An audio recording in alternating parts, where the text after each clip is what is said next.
뉴스 시작합니다. 전 동정민입니다. 한미 간 관세 안보 협상 내용이 담긴 문서 팩트시트 발표는 오늘도 불발됐습니다.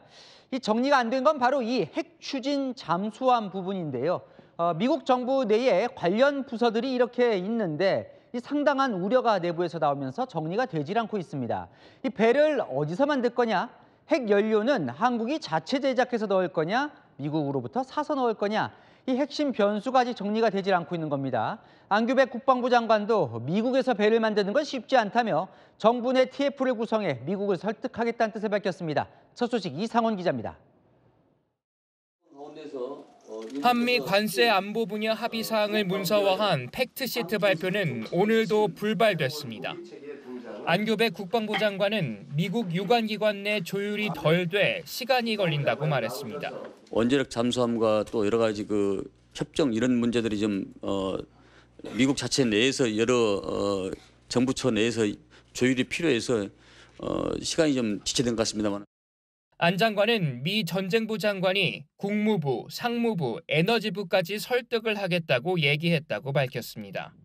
핵 비확산을 담당하는 국무부와 원자로 등 민감 기술 이전과 통제를 총괄하는 상무부가 부정적인 의견을 보인 것 아니냐는 관측이 나옵니다. 팩트시트에 핵 추진 잠수함을 추진한다는 내용이 담기더라도 건조 장소가 최대 쟁점입니다. 트럼프 미 대통령은 필리조선소에서 건조하라고 했지만 우리는 받아들일 수 없다는 입장입니다. 필리조선소에서 여러 가지 기술력 또 인력 또 시설 상당히 부재한 면이 있다고 저도 판단하기 때문에 핵 추진 잠수함에 필요한 연료 공급 방식도 협상 대상입니다. 호주처럼 미국이 공급하는 방식과 우리가 자체적으로 만들어 공급하는 방식을 두고 논의를 이어나갈 것으로 보입니다. 정부는 범정부 태스크포스를 구성해 미국 설득에 총력을 기울이겠다는 방침입니다. 채널A 뉴스 이상원입니다. 자, 우리는 만들 실력이 있어도 이 핵 추진 잠수함 건조길이 험난한데 북한은 이미 건조에 착수했죠. 우리 군은 북한이 핵 공격을 위한 핵 추진 잠수함을 개발하고 있다고 공식으로 밝혔습니다. 자, 어디까지 개발이 됐는지 김민곤 기자가 전합니다. 북한은 2년 전 핵미사일을 발사할 수 있는 잠수함을 건조했다며 일명 김군옥 영웅함을 바다에 처음 띄웠습니다. 디젤 엔진을 동력으로 하는 재래식 잠수함을 개량해 핵 공격을 가능하게 한 겁니다. 우리가 맹근 첫 전술 핵 공격 잠수함이 조국의 바다 푸른 물에 자기의 이름과 몸을 적시는 역사적인 시각이 왔습니다. 1년 반 뒤인 올해 초 원자력으로 동력을 전환한 전략 핵 잠수함 건조 현장을 최초 공개했습니다. 남한은 핵탄두를 장착한 잠수함 발사 탄도미사일과 핵 추진 잠수함 둘 다 갖추지 못한 반면 북한은 모두 개발하고 있는 겁니다. 국방정보본부는 오늘 북한의 핵 잠수함 개발을 공식화했습니다. 핵 이격 능력 확보를 위해 개량형 R급 잠수함 전력화를 준비하고 있으며 핵 잠수함 건조 등 은밀한 수중 발사 플랫폼을 개발 중에 있습니다. 핵 이격 능력은 핵 공격을 받았을 때 핵무기로 보복할 수 있는 능력을 의미하는데 북한이 이를 위해 핵잠 사업을 추진하고 있다는 겁니다. 김정은 위원장이 매년 9척의 잠수함 건조를 지시했지만 군과 국정원은 개발 진척 속도는 더디다고 평가했습니다. 채널A 뉴스 김민곤입니다. 네, 대통령실 출입하는 홍지은 기자 나왔습니다. 오늘도 이 팩트시트가 발표가 안 됐는데 뭐가 문제인 거예요? 네, 핵 추진 잠수함. 자, 이 6글자는요. 조만간 발표될 팩트시트에는 담길 거라고 합니다. 담길 거라고는 하는데 근데 협상에서 악마는 디테일에 있다고 하잖아요. 문제는 따로 있습니다. 그러니까요. 뭐가 문제예요? 네, 먼저 미국 내부에서 조율이 안 되는 게 제일 큰 문제입니다. 핵 추진 잠수함 승인에 난색을 표한 부처 미 국무부와 에너지부, 상무부라고 합니다. 그러니까 트럼프 대통령이 하겠다고 했는데 왜 이렇게 반대를 하는 겁니까? 네, 지난 한미 정상회담 때 비공개 이야기를 좀 취재를 해봤습니다. 의외로 트럼프 대통령이요, 우리의 제안에 더 적극적이었다고 합니다. 자기 옆에 앉아있는 참모 한 명 한 명에게 어떻게 생각하냐 이렇게 직접 한 명 한 명 물은 거예요. 장관, 비서실장까지 참모들 일제히 no problem, okay 라면서 긍정적으로 답변했다고 합니다. 그럼 더 궁금해지네요. 뭐가 문제예요? 그런데 이 참모들이 미국에 돌아가서 태도가 바뀐 겁니다. 다들 정상회담 자리에서는 좋다 이렇게 말을 했지만 막상 본국에 돌아가서 따져보니 신중하게 바뀐 거죠.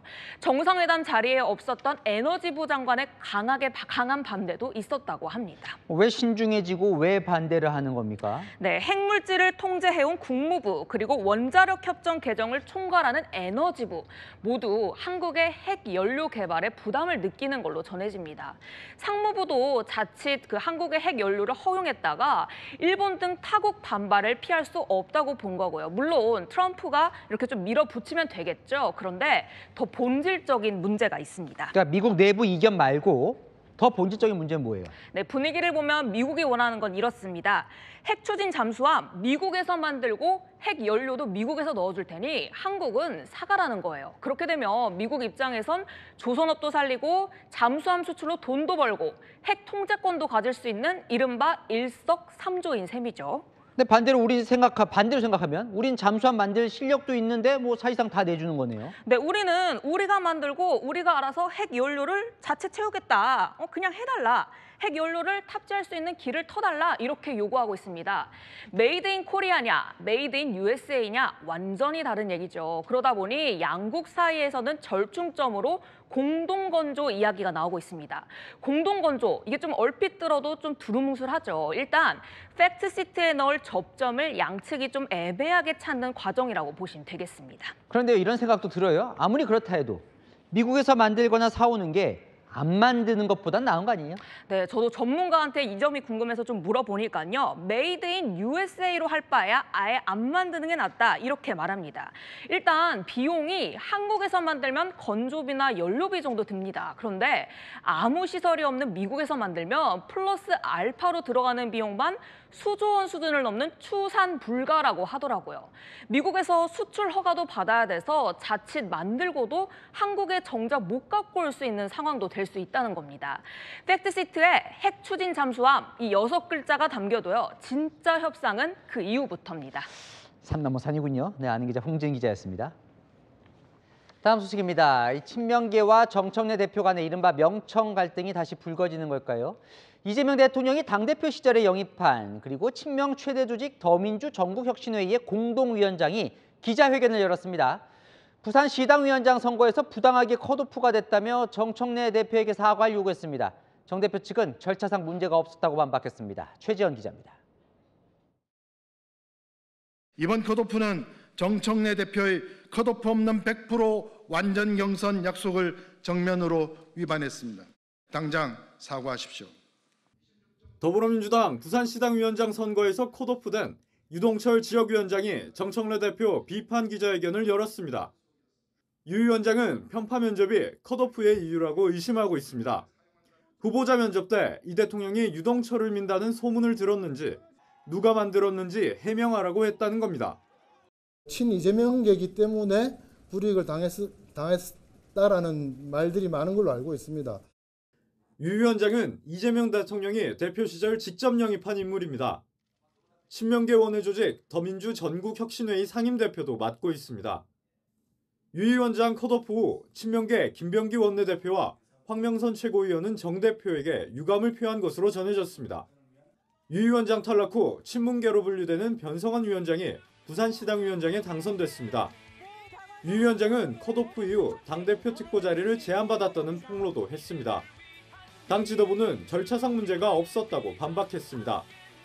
정 대표가 영향력을 행사할 수 있는 구조가 아니라는 겁니다. 당의 조강특위 역시 그러한 냉정할 정도로 엄격한 그런 규정에 의해서 진행이 되었다. 당내에 친명, 비명, 반명 등으로 언급되는 그러한 별도의 그룹은 존재하지 않습니다. 유 위원장은 재심을 요구했습니다. 채널A 뉴스 최재원입니다. 이 친명계들은 부산뿐 아니라 다른 지역 위원장도 이 정청래 사람을 심으려는 것 아니냐 불만을 토로하고 있습니다. 결국은 지방선거 공천권 두고 내부 갈등이 시작된 거 아니냐는 해석도 나오는데요. 지지층도 친명계와 정 대표 쪽으로 분화되는 양상입니다. 이어서 정현주 기자입니다. 민주당은 최근 17개 시도당 위원장 중 공석이었던 5개 지역위원장을 선출했습니다. 지방선거 공천권에 영향을 행사할 수 있는 자리인데 정청래 당대표를 물밑에서 도왔던 다수 인사가 당선됐다는 분석입니다.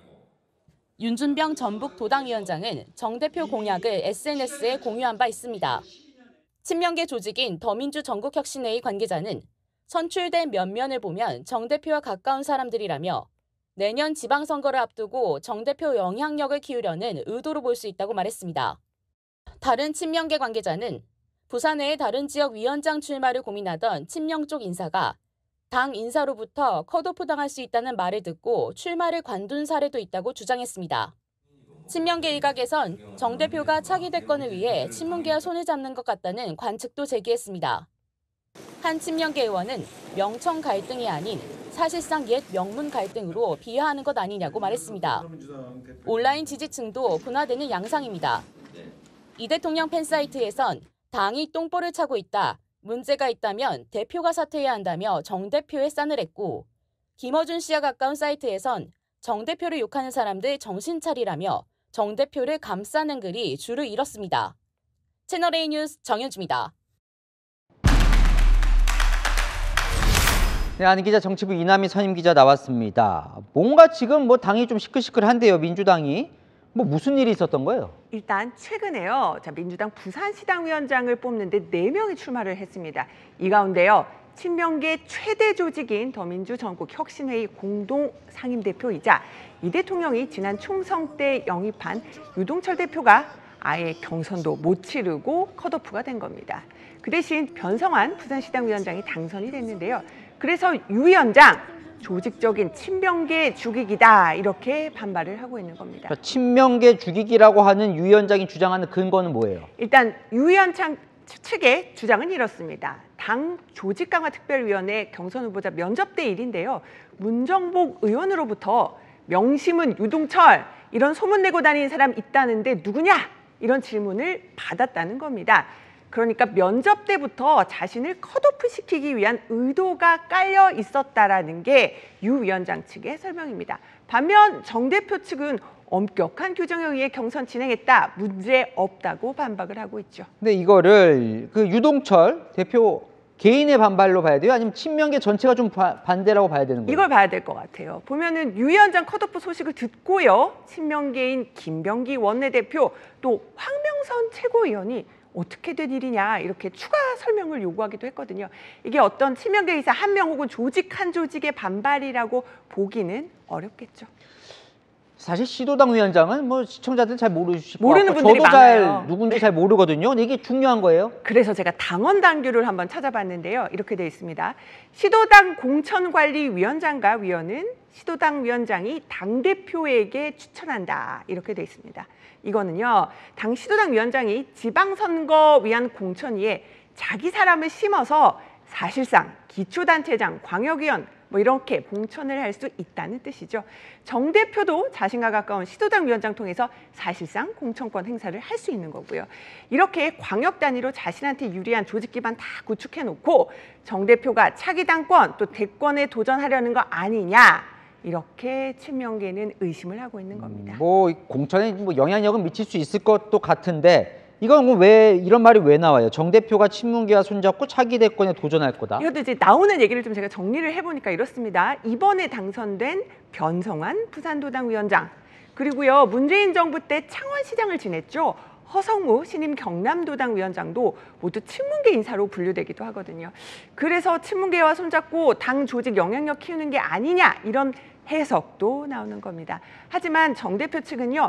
뭉쳐서 이기는 선거할 뿐이다 이렇게 반박을 하고 있습니다. 가장 궁금한 건 이건 것 같아요. 그럼 실제로 정청래 대표가 지방선거 공천 두고 뭔가 친명계와 다른 자신의 목소리를 낼 생각이 있는 거예요? 이걸 보시면 좋을 것 같습니다. 친명계는요. 조승래 사무총장이 곧 발표할 공천룰에 주목하고 있습니다.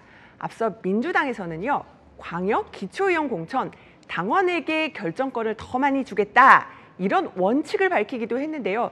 정 대표도 보통 강성 지지층 지지로 당선이 됐는데 당원 이사 반영이 높아지면 정 대표 사람이 더 공천될 가능성 높아지는 게 아니냐 이렇게 의심하는 시선도 있습니다. 반면 정 대표 측은요. 억울한 컷오프 없게 하겠다 이렇게 강조를 하고 있죠. 공천률 발표 이후를 더 지켜봐야 될 것 같습니다. 네, 한은 기자 이남희 선임 기자였습니다. 자, 야당에서 11호 부동산 대책이 위법하다는 주장이 나왔습니다. 이 사실상 통계 조작이라는 말까지 했는데요.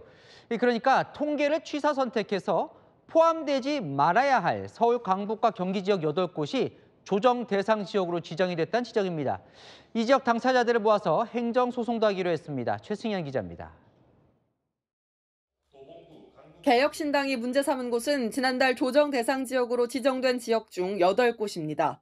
서울은 중랑, 강북, 도봉, 금천, 경기는 성남 중원구와 의왕시, 수원은 장안, 팔달구입니다.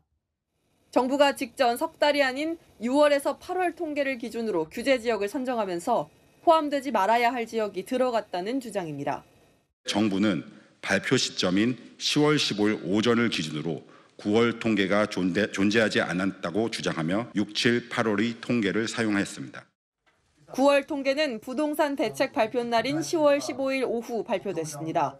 16일부터 적용되는 규제인 만큼 15일 발표된 9월 통계를 반영했어야 한다고 주장했습니다. 9월 통계를 의도적으로 배제하려고 하는, 통계를 가지고 장난치려고 하는 의도가 있었던 건 아닌가. 예전에 문재인 정부 때부터 통계 가지고 장난치던 나쁜 버릇 이번에 또 나온 거 아니냐. 조정 대상 지역으로 묶이려면 석 달간 집값 상승률이 물가 상승률의 1.3배를 넘어야 하는데 실제 9월 통계를 반영해보니 8개 지역 모두 기준에 미달한다고 주장했습니다. 예를 들어 수원 장안구는 6월에서 8월로 하면 기준을 충족하지만 7월에서 9월은 집값 상승률이 0.36%로 물가 기준 절반도 안 됐다는 겁니다.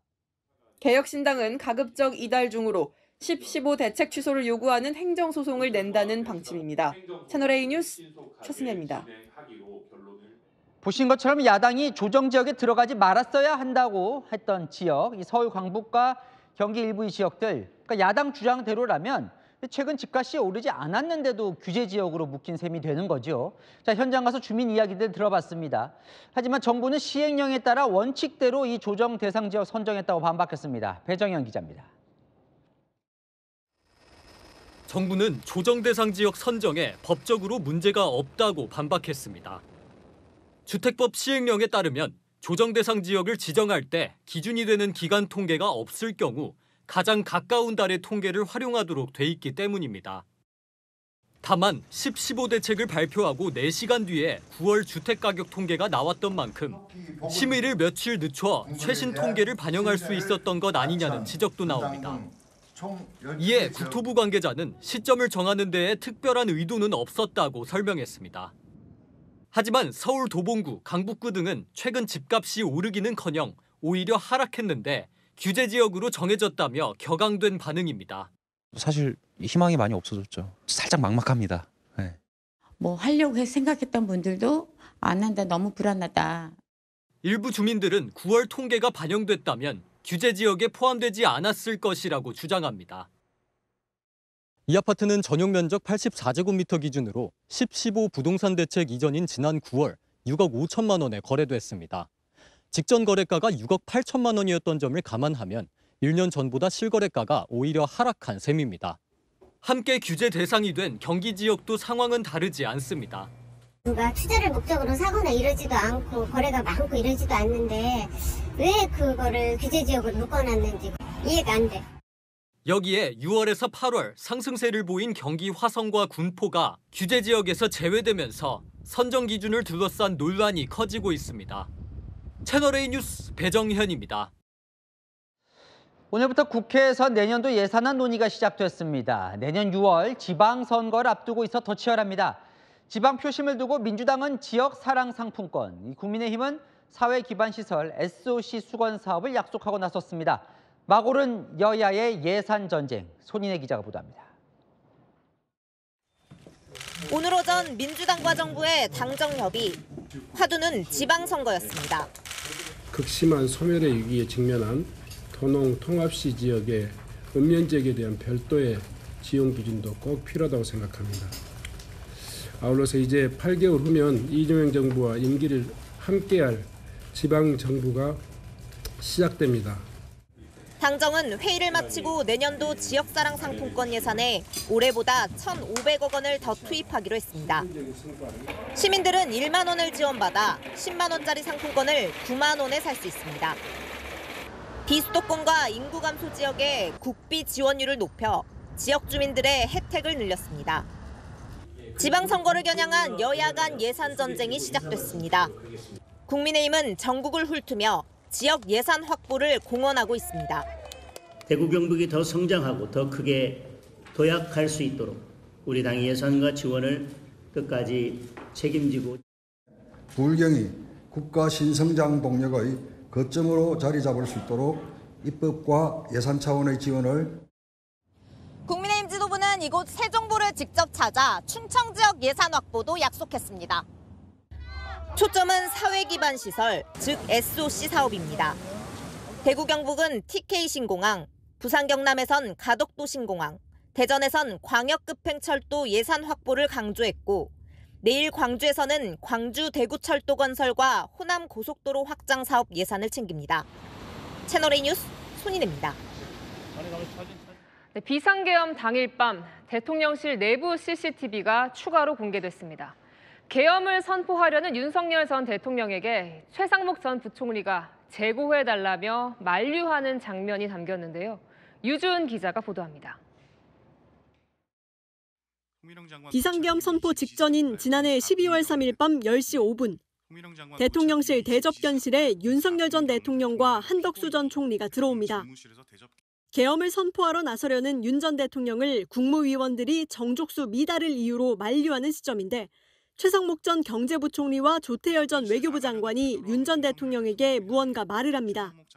최상목 장관은 이것은 절대 안 됩니다. 대통령님 재고해 주십시오라고 말을 했고 조태열 장관님도 재고해 주십시오라고 했던 것으로 기억합니다라고 진술하였습니다.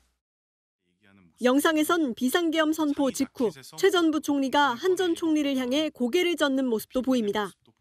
국무회의를 거쳤다는 외관을 만들려는 것이지요. 그래서 저는 서명을 못하겠습니다라고 답변을 하였다고 진술하였습니다. 최 전 부총리는 이보다 앞서 집무실까지 따라 들어가 반대했지만 윤 전 대통령이 이제 돌이킬 수 없다고 말했다고 특검에 진술했습니다. 한 전 총리 측은 계엄 선포를 반대할 생각으로 국무위원들을 더 불렀던 것이라며 계엄 선포를 방조했다는 혐의를 부인했습니다. 채널A 뉴스 유주은입니다. 네, 버스에 앉아있던 승객이 튕겨나가 바닥에 넘어졌습니다. 버스가 급정거한 탓인데요. 알고 보니 버스 전용 차로를 가로질러 불법 유턴을 시도하던 오토바이를 피하려고 급히 속도를 줄였던 겁니다. 하지만 충돌은 피하지 못했는데요. 김지우 기자가 단독 취재했습니다. 2차로에서 오른쪽 방향 지시 등을 깜빡이며 서 있는 오토바이. 갑자기 왼쪽 방향으로 유턴을 시도합니다. 버스 전용인 1차로에서 달려오던 시내버스가 급히 속도를 줄여보지만 결국 오토바이와 충돌합니다. 버스 중앙차로로 확 들어오는 바람에 당황스럽게 브레이크도 이제 밟게 되고 버스가 갑자기 멈추면서 앉아있던 여성 승객이 앞으로 튕겨나가 바닥에 내동댕이 쳐집니다. 한동안 못 일어나다가 다른 승객의 부축을 받고 겨우 자리에 앉습니다. 여성은 허리 통증을 호소해 병원으로 옮겨졌습니다. 버스 기사도 목을 다쳐 엿새째 일을 못하고 있습니다. 버스 전용이기 때문에 조금 더 쉽게 말해서 일반 도로보다는 많이 믿고 가거든요. 사고 오토바이를 운전한 50대 남성은 경찰 조사에서 바빠서 중앙선을 넘어 유턴하려다 버스 전용 차로로 들어갔다고 진술한 걸로 전해졌습니다. 경찰은 오토바이 운전자를 교통사고특례법상 지시위반 혐의로 조사 중입니다. 채널A 뉴스 김지우입니다. 네, 제주에서 1톤 트럭이 오토바이를 들이받곤 그대로 횡단보도로 돌진했습니다. 길을 건너던 70대 보행자가 숨졌습니다. 공국진 기자입니다. 횡단보도를 건너는 보행자. 뭔가를 보고 놀란 듯 다급히 발걸음을 옮깁니다. 횡단보도로 돌진해 오는 건 다름 아닌 1톤 트럭. 앞부분엔 부서진 오토바이가 매달려 있습니다. 트럭은 그대로 보행자를 들이받고 인도로 돌진해 상가 건물을 들이받고 나서야 겨우 멈춥니다. 손 꽉 맞죠. 낯이 그래요. 내다봤지. 저렇게 사람 위에 올라가가 있고. 사고가 난 건 오전 11시 15분쯤 70대 남성이 몰던 1톤 트럭이 신호대기 중이던 오토바이를 들이받는 1차 사고를 냈습니다. 이후 오토바이를 매단 채 횡단보도를 건너던 70대 여성을 덮치는 2차 사고로 이어졌습니다. 여성은 심정지 상태로 인근 병원에 옮겨졌지만 결국 숨졌습니다. 트럭 운전자와 50대 오토바이 운전자도 크게 다쳐 치료를 받고 있습니다. 오토바이 사고가 3차로에서 사고 난 거니까 1차 오토바이 덮치고 왼쪽으로 틀면서 보행자 덮친 거예요. 경찰은 트럭 운전자를 상대로 음주 여부를 확인하는 등 정확한 사고 원인을 조사하고 있습니다. 채널A 뉴스 공국진입니다. 네, 이 커다란 캐리어에 담긴 건 여행 짐이 아니라 마약이었습니다. 해외에서 밀수한 마약을 공항 화장실에서 캐리어를 바꿔치기 하는 수법으로 운반한 건데요. 현역 군인까지 범행에 가담했습니다. 김세인 기자가 보도합니다. 인천공항 화장실 앞, 반바지를 입은 남성이 화장실로 들어갑니다. 잠시 뒤 커다란 여행용 캐리어를 끌며 다른 남성이 뒤따라 들어갑니다. 그런데 잠시 뒤 이 캐리어를 끌고 나오는 건 빈손으로 들어갔던 반바지 남성. 뒤따라 들어간 남성은 옷을 바꿔 입고 나와 어딘가로 사라집니다. 이 가방에는 대마 약 10kg이 들어있었는데 태국에서 몰래 들여와 국내 유통책에게 넘기는 모습입니다. 경찰은 이들을 추적해 3kg 단위로 포장해 부산 등으로 옮긴 대마를 압수하고 캐리어를 전달한 밀수꾼도 검거했습니다. 마약 밀수에는 현역 해군 상병도 가담했습니다. 출입국 때 현역 여부를 확인하지 않는 걸 노려 휴가 기간 태국에 가서 대마를 들여왔습니다. 지휘관의 사전 허가 없이 태국으로 출국, 현지 상선으로부터 샴푸로 위장한 X상 대마를 받아 국내 입국하였습니다. 경찰은 37억 원 상당의 대마와 필로폰 등을 유통 투약한 혐의 등으로 76명을 검찰에 넘겼습니다. 또 태국에 체류 중인 한인 마약상 1명에 대해 인터폴 적색 수배를 내렸습니다. 채널A 뉴스 김세인입니다. 네, 마치 중국군 행진을 연상케 하죠. 여주시 지역 축제 무대에 오른 공연입니다. 이게 행사 취지와 맞냐 비판이 쏟아졌는데요. 주최 측은 이런 공연인 줄 몰랐다는 말만 반복하고 있습니다. 오세정 기자입니다. 무대 위에 제복을 입은 여성들이 발을 맞춰 걸어 나옵니다. 대형 화면에는 중국군의 행진 영상이 상영됩니다. 무대 왼쪽엔 제복을 입은 남성들이 붉은 깃발을 들고 있는데 확대해보니 붉은 바탕에 노란색 별, 한자로 8과 1을 적은 중국 인민해방군 깃발입니다. 영상은 사흘 전 경기 여주시 지역축제에서 촬영된 중국 예술단 공연 모습. 한중 문화교류 경연대회라지만 축제 성격에 맞냐는 지적이 제기됐습니다. 여주시가 주관하고 산하재단이 주최한 행사인데 사전 리허설은 없었습니다. 그냥 모델 쇼라는 그런 장르로만 파악해서 이렇게 리허설 없이 하다 보니까는 이제 저희도 그런 실수를 좀 저지르게 됐습니다. 중국군 행진 공연인 줄 몰랐다는 겁니다. 중국 측 출연자들을 소개해준 한국관광공사 측도 참석 단체가 전통 의상 쇼와 무용을 한다고만 했고 행진 관련 언급은 없었다고 해명했습니다. 결국 주최 측이 사과했지만 지역 축제 기획의 허술함이 여과 없이 드러났다는 비판이 나옵니다. 채널A 뉴스 오세정입니다. 네, 한국에서 음주운전 차량에 사고를 당한 일본인 모녀 소식 전해드렸죠.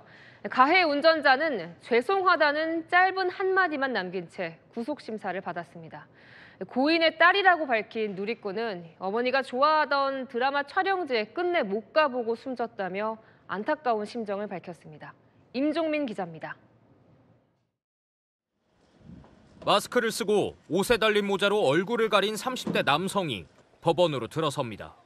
사흘 전 만취 상태로 차를 몰다가 흥인지문 앞 교차로에서 일본인 모녀를 친 운전자가 구속심사를 받는 겁니다.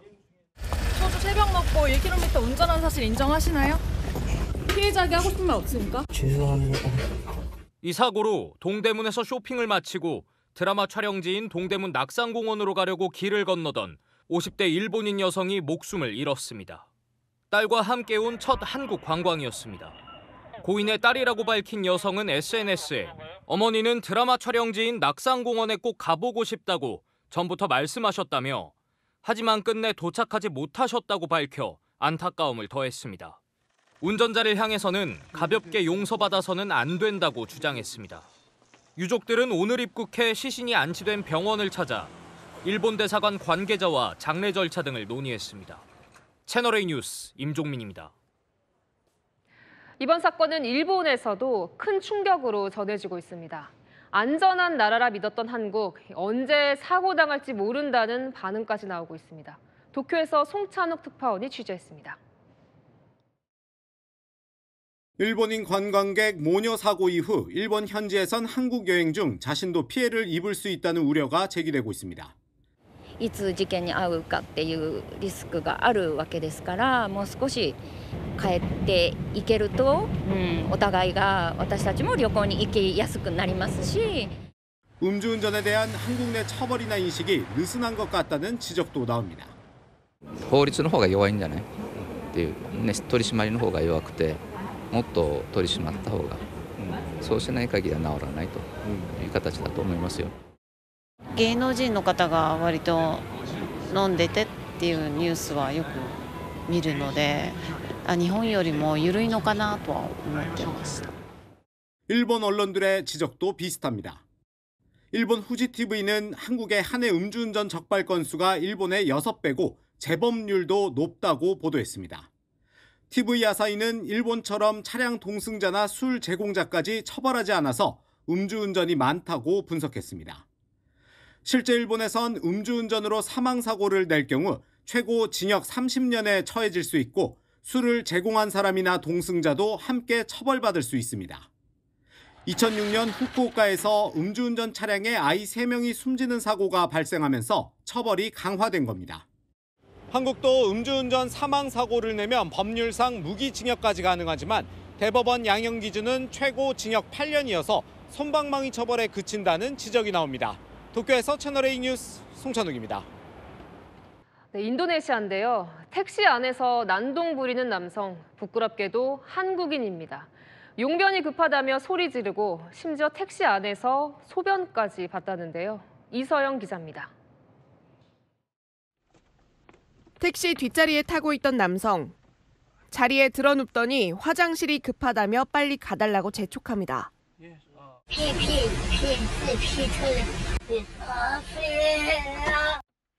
괴성을 지르더니 운전자 팔을 때리기까지 합니다. 안전벨트를 풀고 뒷좌석에서 몸을 굴리더니 운전석 쪽에 있던 생수통을 집어갑니다.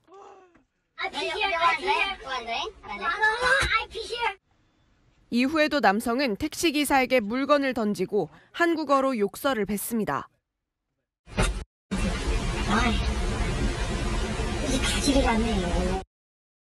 운전석을 계속해서 주먹으로 두드리고 휴대전화를 운전석으로 집어 던지는 등 남성의 기행은 택시에서 내릴 때까지 2시간 가까이 계속됐습니다.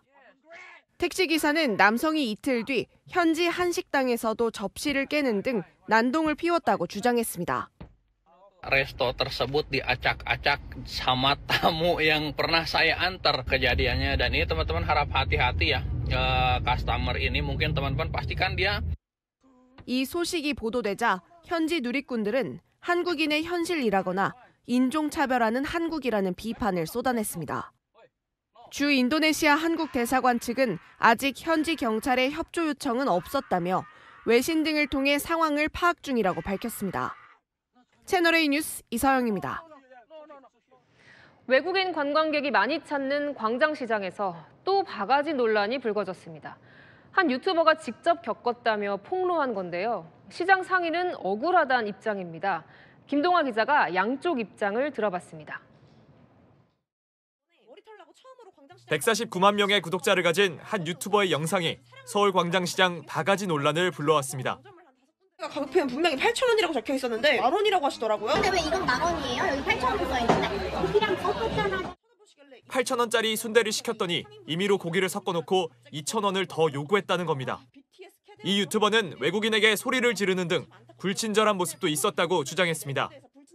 지난 2023년 한 차례 바가지 논란에 휩싸였던 광장시장은 이 영상으로 발칵 뒤집혔습니다. 문제가 된 시장 상인을 찾아가 봤습니다. 억울하다고 합니다. 내가 섞어드릴까요? 그랬더니 섞어달래. 그랬더니 먹고 나서 얼마요? 그냥 10,000원이라고. 내가 왜 10,000원이냐고 막 그냥 그날에 지가 잡아먹으려고. 고기를 섞으면 돈이 추가된다는 것도 메뉴판을 보면 확인할 수 있다고 주장했습니다. 아이고 그거는 8,000원 냈어요. 그러면서 보냈어. 시장 상인에도 유튜버가 의도적으로 접근한 것 같다는 입장입니다. 해당 유튜버도 반박에 나섰습니다. 채널 A와의 통화에서 애초 순대만 주문했고 고기를 섞어줄지에 대해 질문을 받은 적도 없다고 재차 강조한 겁니다. 서울시는 영상이 논란이 된 만큼 광장시장을 상대로 바가지 요금과 친절도, 위생 상태 등을 점검할 계획입니다. 채널A 뉴스 김동아입니다. 국내에 거주하는 외국인이 전체 인구의 5%에 달합니다. 이들이 국내에서 쓰는 돈도 만만치 않은데요. 내수 경제의 새 활력으로 떠오른 대한 외국인들을 경제카메라 유찬 기자가 취재했습니다.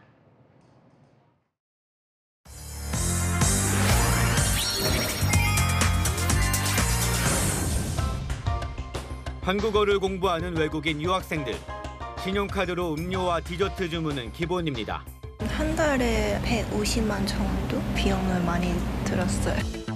외국인이 국내에서 쓴 카드 결제액은 5조 6천억 원으로 4년 사이 65% 늘었습니다. 예전에는 일반 가게에서 현금 지불이 많았다면 최근에는 전용 카드를 만들고 전자상거래하는 비중이 눈에 띄게 증가했습니다. 월 평균 300만 원 이상의 소득을 올리는 외국인 임금 근로자가 급등하면서 외국인 연간 1인당 신용카드 이용 금액은 내국인 73% 수준에 달합니다. 최근 한국에 공부하거나 일하기 위해 오는 외국인들도 늘고 있는데 해외 인재 100만 명이 늘면 지역 내 총 생산이 145조 원 증가할 것으로 추산됩니다. 최근에는 미국이나 유럽에서 온 사람들도 늘고 있는데 이들은 유학 경험을 바탕으로 한국에서 일자리를 구해 정착하려고 합니다. 저는 감사원이었어요. 그래서 똑같은 일을 한국에서 할 수 있으면 좋다고 생각해요. So maybe I can do something like that either in Germany or in Korea. 실제 전문 인력 요건을 채워 취업한 외국인은 약 9만 명으로 4년 만에 2배 넘게 증가했습니다. 외국인 정착은 기업의 인력난을 해소하고 지역 경제 활성화로 이어지고 있습니다. 이곳에서는 외국 식자재 마트를 편의점만큼 자주 볼 수 있는데요. 일반 정육점에서도 양고기, 염소고기를 내놓고 외국인 손님을 맞이합니다. 매출 70% 가까이 책임져주기 때문입니다. 그분들이 소비를 이루어줘야지 저희가 이제 먹고 사는 거고. 내수 기업부터 미래 인재 확보까지 외국인이 우리 경제의 새 활력으로 떠오르고 있습니다. 경제카메라 유찬입니다. 주식 투자하시는 분들은 오늘 아침 가슴이 철렁했을 것 같은데요. 거침없이 오르던 코스피가 급락하면서 사이드카까지 발동됐습니다. 한때 4,000선, 금잇 3,900선 밑까지 밀리기도 했지만 이 개인 투자자들 매수세에 4,000선은 지켰습니다. 오은선 기자입니다. 연일 역대 최고치를 갈아치우던 코스피가 오늘은 장 초반 급락세를 보이며 검은 수요일을 맞았습니다. 코스피는 오전 한때 4,000선을 내어주며 하락 전환한 뒤 장중 한때 5% 이상 하락하며 3,800대까지 주저앉았습니다. 과도한 급매도가 이어지자 한국거래소는 오늘 오전 5분간 매도 호가 효력을 정지하는 사이드카를 7개월 만에 발동하기도 했습니다. 다만 개인 투자자의 2조 원대 순매수세에 힘입어 오늘 종가는 4,000대를 가까스로 방어했습니다. 그동안 강세를 보였던 반도체, 조선, 방산업종 위주로 낙폭이 컸습니다. 간밤 미국 증시가 AI 고평가 우려로 하락했고 외국인이 대거 차익 실현에 나서면서 지수를 끌어내렸습니다. 전문가들은 그간 상승폭이 가팔랐던 만큼 조정은 불가피하다는 반응입니다. 일각에선 정부 증시 정상화 정책과 핵심 산업의 실적 모멘텀이 여전히 견고한 만큼 증시 조정이 단기에 그칠 것이란 관측도 나옵니다. 채널A 뉴스 오은선입니다. 가상자산도 맥을 못 쳤습니다. 비트코인은 10만 달러 아래로까지 떨어졌고 미국 뉴욕 증시 지수들도 급락했습니다. 팔란티어를 비롯한 AI 관련 종목 중심으로 과대평가 논란이 대두되면서 주요 기술주들이 폭락했습니다. 김태우 기자입니다. 미국 뉴욕 증시가 한 달 만에 최대 하락폭을 기록했습니다. S&P 500 지수는 1.17% 내렸고 나스닥과 다우 지수도 각각 2.04%와 0.53% 떨어졌습니다. 빅쇼트 마이클 버리의 팔란티어와 엔비디아 하락 베팅 소식이 알려진 가운데 그간 가파르게 상승해오던 주요 기술주들의 하락세가 지수 하락을 주도했습니다.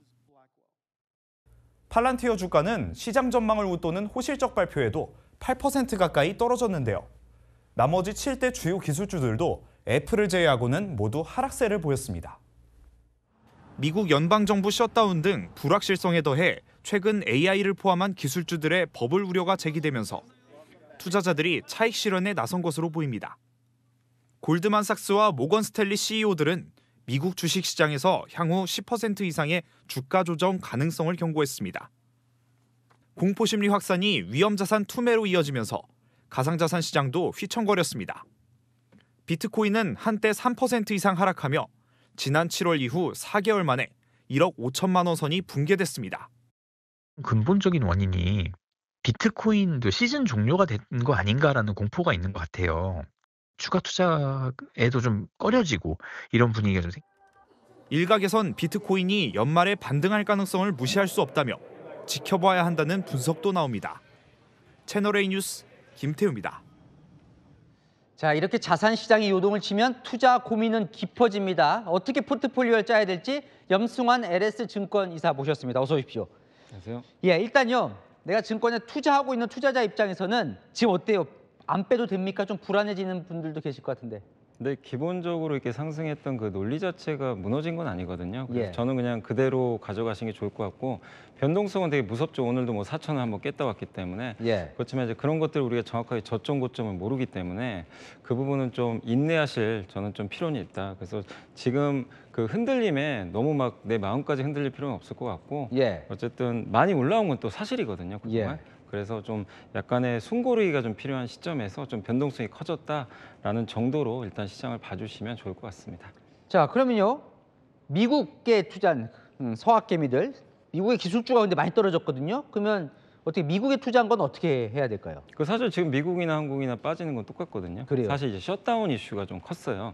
그것 때문에 이제 신용에 약간 그러니까 유동성에 약간 이제 경색 문제가 좀 생겨가지고 지금 이제 많이 올랐던 뭐 미국의 빅테크 기업이라든가 뭐 최근에 금이라든가 비트코인 이런 걸 이제 차익 실현하는 물량들이 좀 나온 건데 예. 어쨌든 아까도 말씀드렸지만 시장에 오르는 그런 근본적인 어떤 근거들 계속해서 지금 자산 시장이 좋았던 이유가 계속 지금 돈들을 많이 풀고 있죠. 전 세계가 또 AI 혁명이 계속 이루어지고 있고 이런 것들이 사실은 좀 바뀐 건 아직은 없거든요. 예. 그래서 결론적으로 한국이나 미국이나 같이 좀 많이 올랐었고 차익 실현의 좀 어떤 빌미, 요 셧다운이 좀 되면서 좀 단기적으로 조정을 받는 거기 때문에 지금 구간에서는 저는 뭐 돈을 빼는 것보다는 좀 지켜보는 게 낫다 이렇게 말씀드리겠습니다. 그러면 빼는 게 아니라 넣을지 말지 고민하시는 투자자들 있잖아요. 좀 떨어졌을 때 이때가 사야 할 때입니까? 근데 다만 지금은 저는 기회는 보는데 예. 11월은 좀 시장이 쉴 것 같아요. 그래서 사실 미국 나스닥만 해도 7달 연속 올랐거든요. 저점 예. 4월 그때 관세 전쟁 한창일 때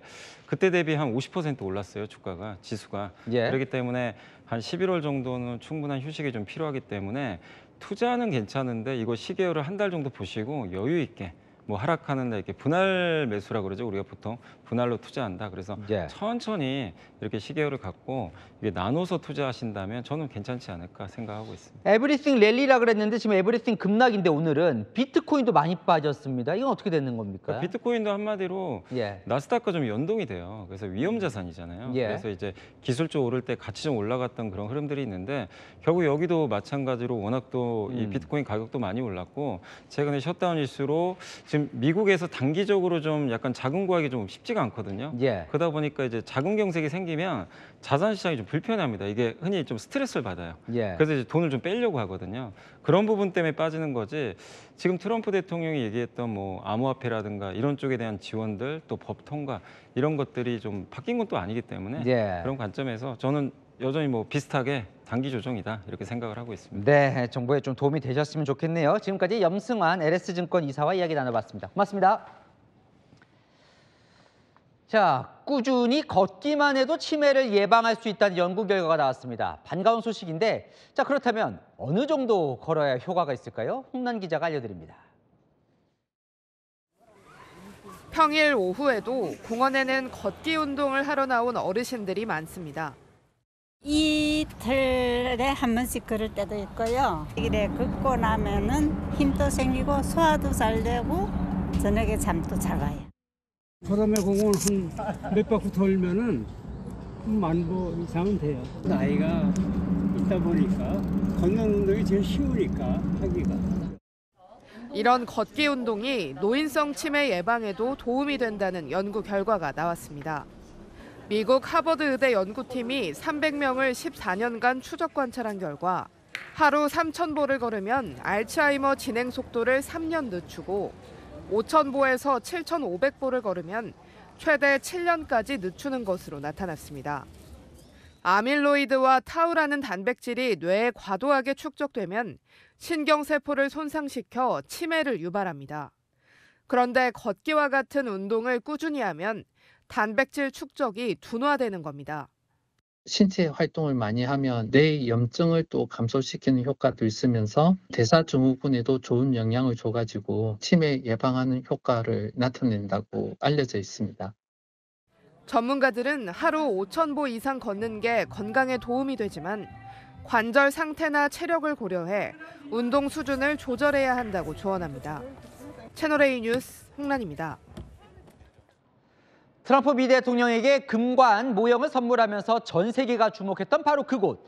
경주박물관 내 천년미소관이 오늘부터 일반에 공개됐습니다. 배유미 기자가 다녀왔습니다. 에이펙 기간 한미 한중 정상회담이 열린 경주박물관 천년미소관입니다. 철통 보안이 지켜지던 이곳이 오늘 문을 열었습니다. 정상회담이 진행됐던 공간은 특별 전시관으로 변신했습니다. 당시 사용했던 테이블과 의전 물품 등도 그대로 놓였습니다. 트럼프 미국 대통령에게 천마총 금관 모형을 선물하는 모습으로 유명세를 탔고 한미 관세 협상과 한중 통화 스와프 계약 등이 체결됐던 회담 당시의 분위기를 생생하게 느낄 수 있습니다. 전 세계 정상들이 다 모였잖아요. 근데 한번 꼭 와보고 싶었는데 좋은 그런 기운을 받고 가는 것 같아요.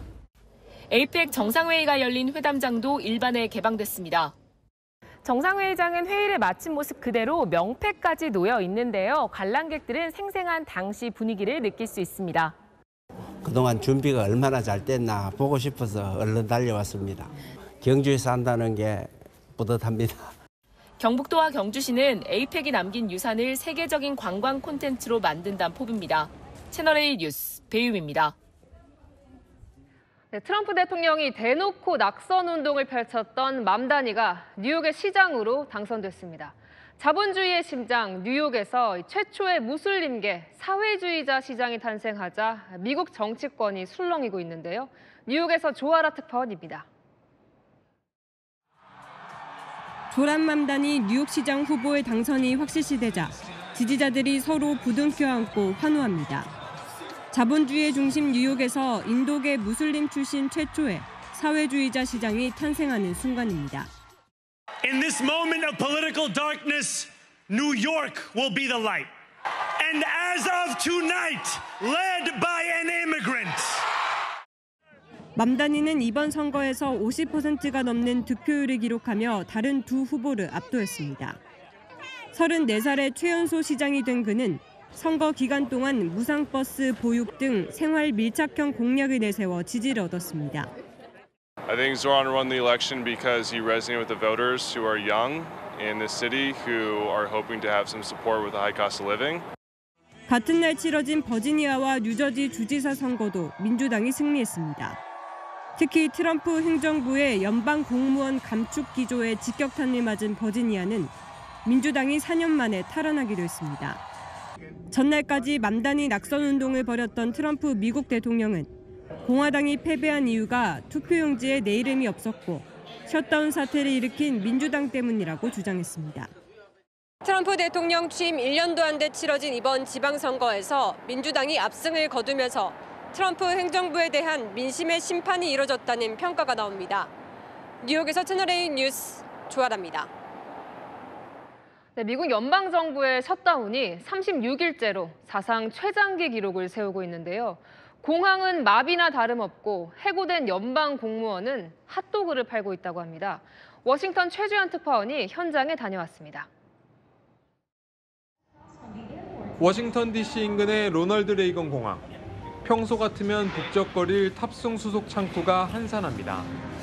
미 연방정부 폐쇄, 셧다운 상황에 비행이 대거 연기되거나 취소된 겁니다. 이 셧다운의 영향으로 출발 전부터 비행 시간이 7시간가량 지연된 경우도 있고 아예 비행이 취소된 경우도 있습니다. 항공관제사와 공항 보안요원 등이 무급휴직에 들어가는 등 공항 전체가 대혼란 상태입니다. 비행이 취소된 줄도 모른 채 공항에 온 승객들은 당황스러워합니다. They canceled my flight tonight. They rebooked it for tomorrow 10 in the morning. So I hope so that this number could give me answers to my questions for tonight. 운 좋게 비행기를 타고 도착했어도 수속 과정에서 겪었던 불안감은 여전히 남아 있습니다. It was just a little chaos, a nightmare, and we kind of spent over an hour and a half just to be able to pass through security. 지난달 1일부터 시작된 셧다운 사태는 여야 합의 불발로 오늘까지 36일째 이어지고 있습니다.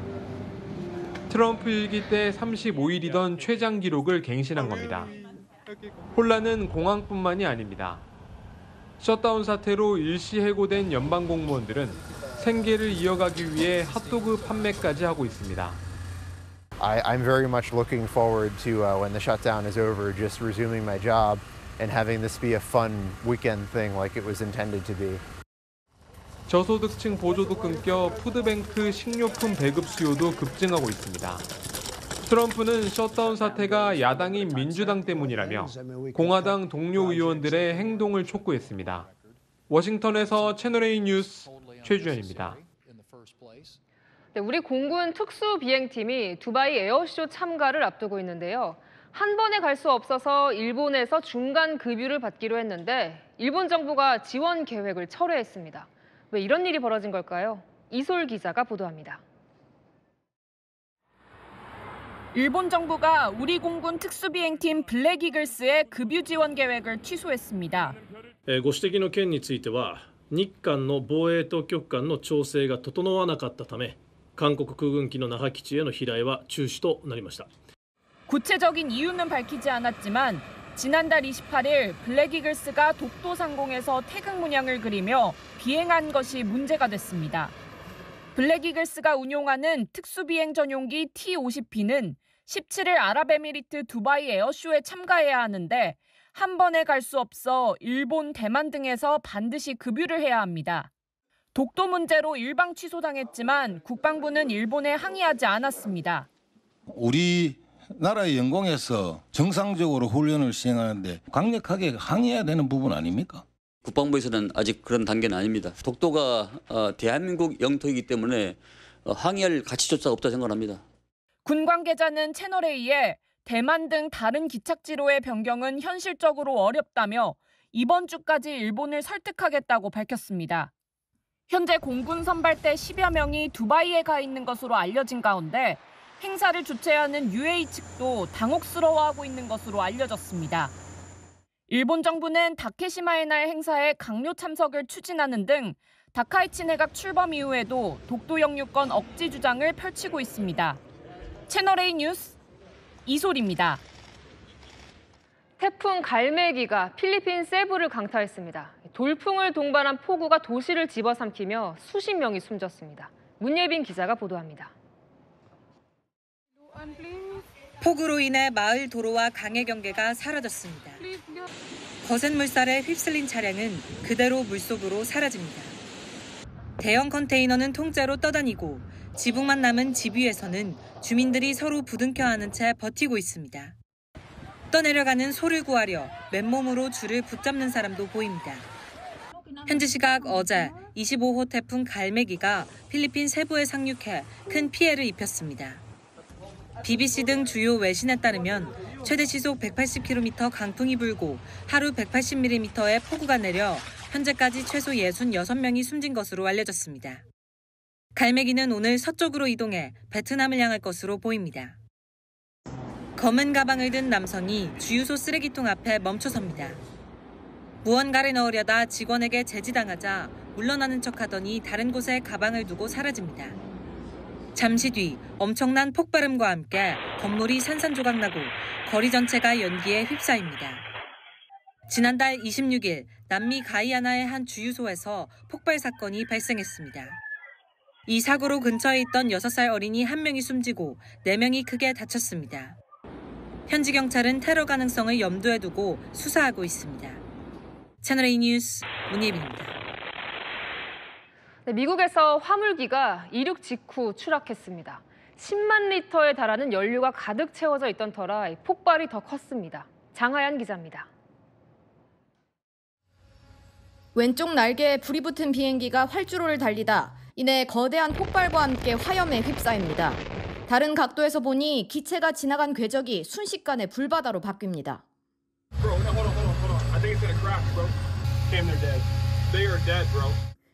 현지 시각 어제 오후 미국 켄터키주 루이빌에서 하와이 호놀룰루로 향하던 물류기업 UPS 화물기가 이륙 중 추락했습니다. 기체는 인근 건물에 충돌했는데 사고 당시 화물기에는 약 10만 리터의 기름이 실려 있어서 화재 규모가 커진 것으로 알려졌습니다. 현재까지 당시 비행기에 타고 있던 3명과 지상에 있던 4명 등 최소 7명이 숨진 것으로 알려졌습니다. 앞치마를 두른 로봇이 가스레인지 앞에서 볶음밥을 만듭니다. 그런데 갑자기 프라이팬을 바닥에 떨어뜨리고 바닥에 흘린 볶음밥 위에서 휘청거리다 결국 넘어집니다.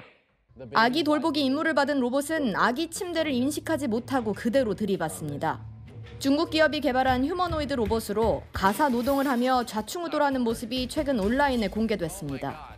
현지에서는 아직 인간을 완전히 대체하기엔 부족하다는 평가가 나오고 있습니다.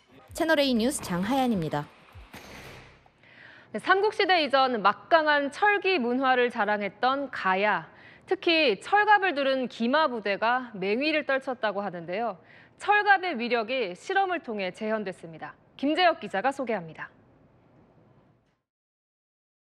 쏟아지는 화살비를 튕겨내며 돌진하는 기마부대. 철갑옷을 두른 가야의 개마무사는 현대의 기갑전차 같은 공포의 존재였습니다. 가야의 갑옷, 정말 화살로도 뚫을 수 없었을까? 말갑옷은 얇은 철판을 겹겹이 이중으로 엮어 만들었습니다. 부위별로는 몸통 쪽의 신갑과 목과 가슴을 보호하는 경흉갑으로 나뉘는데 신갑을 이루는 철판들은 탄소 함량이 0.2%였지만 경흉갑은 0.8%로 더 단단했습니다. 신라군이 사용하던 화살촉을 만들어 쏘아보니 돼지고기는 완전히 뚫리고 신갑은 화살이 박혔지만 경흉갑은 거뜬히 막아냅니다. 역시 경흉갑입니다. 이거를 다 막아내네요. 심지어 촉도 휘었어요. 부위별로 탄소 함량을 조절해 철의 강도를 달리할 만큼 가야의 갑옷 제조 기술이 정밀했던 겁니다. 실제 현장에서 효과가 있었다는 것이 현장 실험을 통해서 증명이 된 것입니다. 재현된 말갑옷은 국립가야역사문화센터에 전시됩니다. 채널A 뉴스 김재혁입니다. 오늘 밤 하늘 가운데 가장 큰 보름달인 슈퍼문이 떠오릅니다. 전국이 맑아서 어디서든 환한 달을 볼 수 있겠고요. 서울 기준 밤 10시 19분에 가장 둥근 형태를 이룹니다. 밤부터는 대기가 정체되며 공기가 탁해집니다. 서울을 비롯한 중서부 지역에 가을 불청객, 초미세먼지가 찾아오는 건데요. 모레까지 머물다 흩어지겠습니다. 내일은 동일 평년 기온 웃돌겠습니다. 서울 아침 기온 7도, 한낮 19도로 오늘만큼 포근합니다. 이번 주말에는 전국에 한 차례 비가 온 뒤 다음 주 초겨울 날씨가 또다시 찾아오겠습니다. 날씨였습니다. 뉴스에 마칩니다. 시청해주셔서 감사합니다.